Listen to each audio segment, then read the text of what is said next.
乡亲啊，继续来看台中市长卢秀燕进前去勘灾，伊的化妆完整拢无破坏，互民进党的立委王义川来考试，是来抹一罐2400块的粉底液。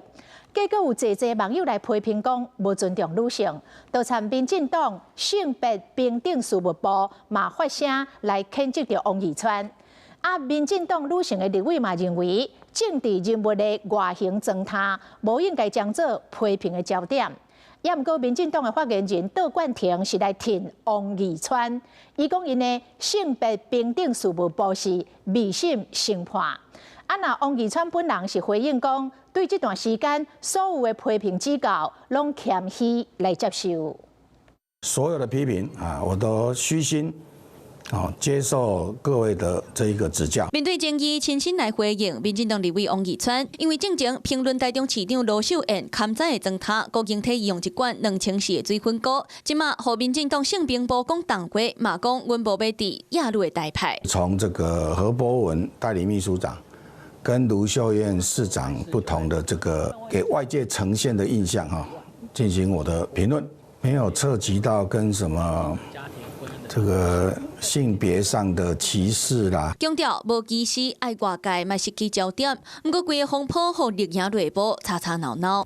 罢免国民党立委王宏伟团队发言人阿美嘛伫咧社群嘛王义川强调，敢有力争，毋是判断一个女性伫咧公共事务敢有做表演的标准。嘛有志刚共款相挺性平部赞同，这是咧做对的代志，军队会去家己。另外，包括党内女性立委嘛拢出来发声。任何的政治人物不分性别那他的外形妆容都不应该被批评。我作为女性我不希望我任何的公务的表现只被着重在我的外在。卢秀燕市长在勘灾的过程有没有用心？